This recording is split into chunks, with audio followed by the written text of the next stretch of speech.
the three roads they call the Twisted Yes. Sisters. Turn that mic on. Turn this mic. It's on. It's on. There you go. So you can tell your part. So anyway, we were going to ride this road. Some of them call it Three Sisters, some call it Twisted Sisters, but it's three little roads that make a really twisty, really nice to ride motorcycles on. So Pat and I went out to ride the motorcycle there.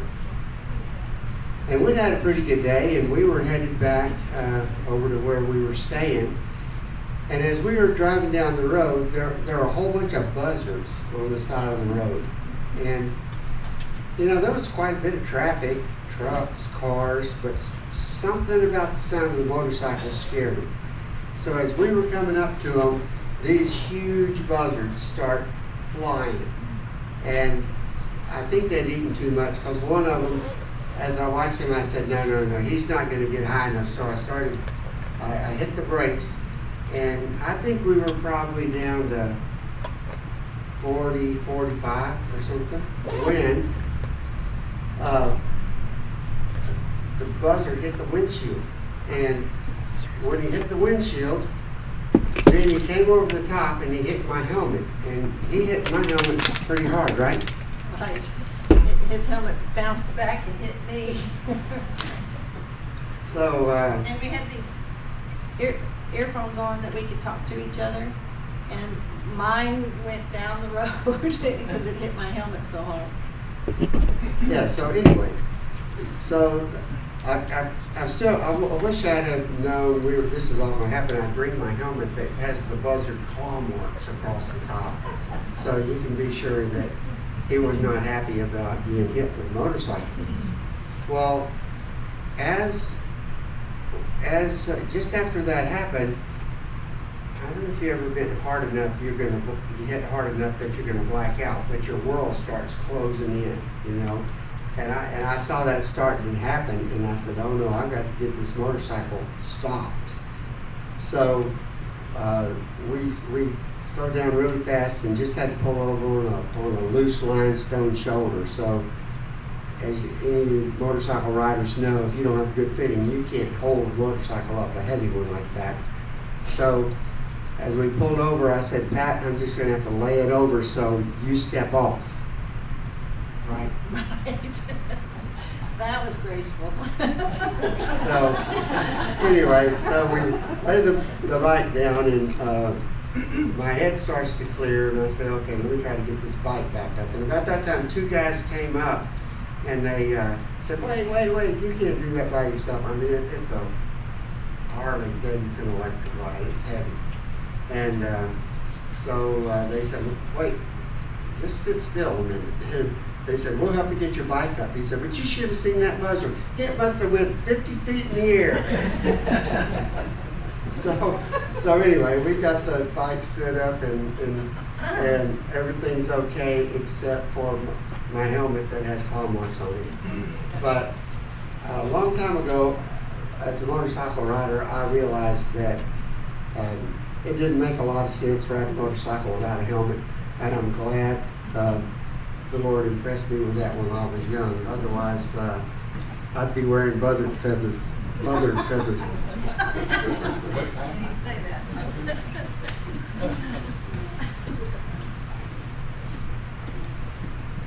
Now, in the state of Texas, there isn't a helmet law, so you can ride a motorcycle without one. And they say that 71% of people who get in accidents on motorcycles without a helmet, it's fatal.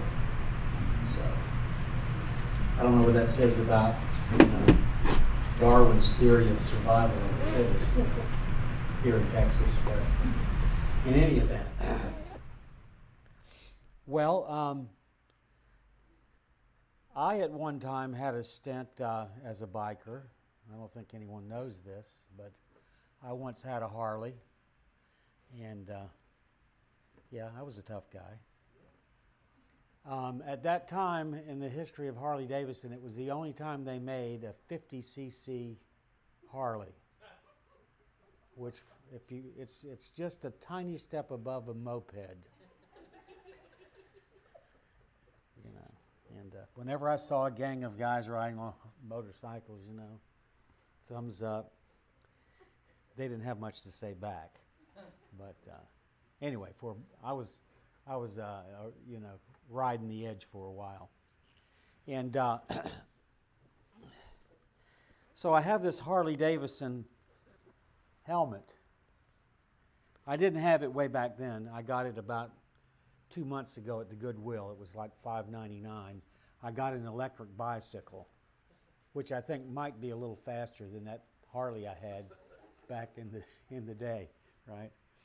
But I'm going to wear that when I'm riding it. So, Melissa suggested that I ask you some questions before I start, and hopefully you won't have really, really good answers because I will have no need to teach the sermon, right? But seriously, though, today I hope, you know, I was thinking as I was getting ready to come up here about the day of Pentecost when the Spirit was poured out and Peter stood up and there was a multitude of people in Jerusalem. That was a crossroads for all the trade during the day. And Peter stood up and preached, and everyone heard Peter speaking in their own language because there were many languages represented there, you know. Sort of the opposite of the Tower of Babel. And I talk with friends from time to time, and they'll say, well, I went to church today, and sermon wasn't that great, you know. But here's my philosophy on that, because today might not be the greatest sermon you ever heard. If you really ask God, let me hear something today, speak to me. You know, you don't, I used to love eloquent preachers, you know, who had all the choreography and, you know, all that. To me, a humble man or woman standing up and just saying what Christ is doing in their life, sharing a few simple thoughts, is way more profound to me than hearing a polished, eloquent speaker. I want something that's going to move me and make me and change. I want God to speak to me through His people. It's not to say that I don't ever learn anything from eloquent speakers, but that's not a necessity. So let that be a lesson to you today as I'm speaking, right? But to begin with, we have a few questions here, and I'm not going to read all of them, but we'll talk a little bit about a couple of them. What is our major defensive weapon in spiritual warfare? I know we have several that we're talking about. Mine's the major one, though. It's okay. Helmet. The helmet. The helmet of what? Salvation. Okay, what is the helmet of salvation? Anyone have any thoughts on that? The helmet of salvation? Okay. Well, here's another one. What is it made out of? What is the helmet of salvation made from? Buzzard. Buzzards. Okay. What does the word salvation mean? You know, we throw around a lot of theological terms. What does salvation mean? You're going to make me talk about all of this, aren't you? Belief Okay. in Jesus. Belief in Jesus Christ, right? Anything else?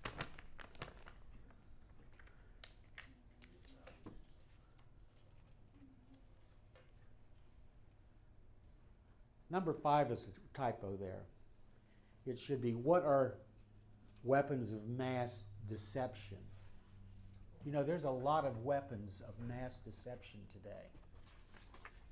And I'm sure you've seen a lot of them. We won't go into that. But that's enough questions for now. Pop quiz. We do need to believe in Christ. He's our anchor in this world. He's going to get us from here to the next phase. But you know something else? We need to believe in the devil too. You know it's important to believe in the devil because if you don't believe in the devil, then you don't make efforts to try to not let him deceive or allure you into the things that can lead you away from Christ. And I want to read the words to this song. It's an old song by Keith Green. It's called Nobody Believes in Me Anymore. Have you ever heard that song? Yeah. Oh, my job keeps getting easier as time keeps slipping away. I can imitate your brightest light and make your night look just like day. I put some truth in every lie to tickle itching ears. I know I'm drawing people in just like flies because they like what they hear. I'm gaining power by the hour. They're falling by the score. You know it's getting very simple now because no one believes in me anymore.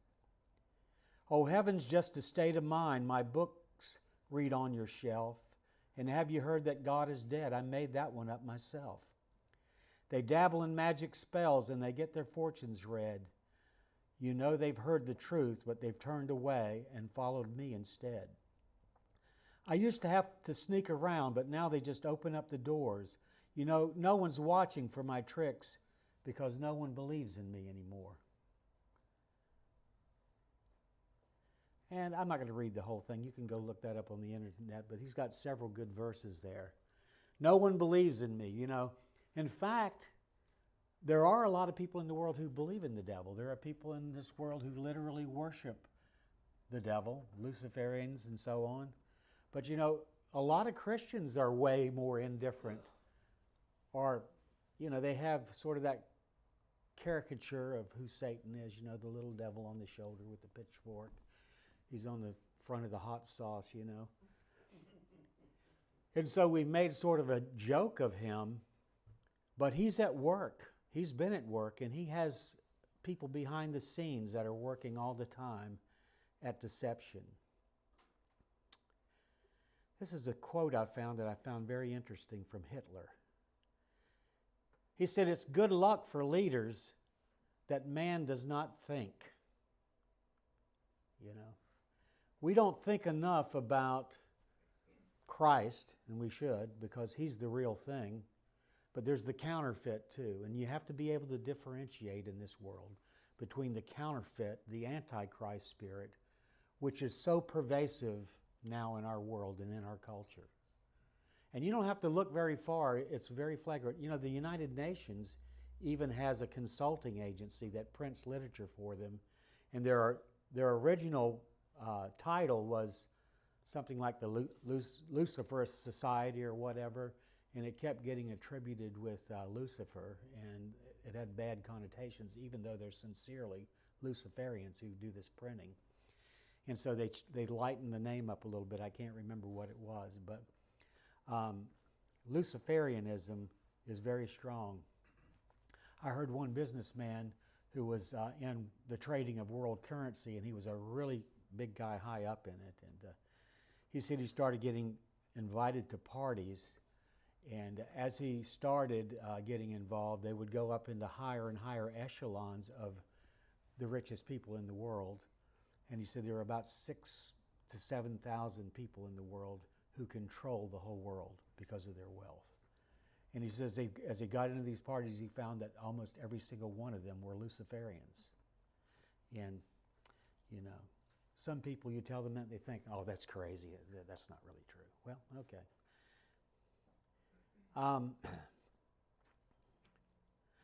So we're talking about the helmet of salvation, the thing that protects one of the most vital aspects of who we are, our mind. And I just have this question: what is the helmet of salvation made out of? You know, there was a woman, Stephanie Kowalik, who invented Kevlar.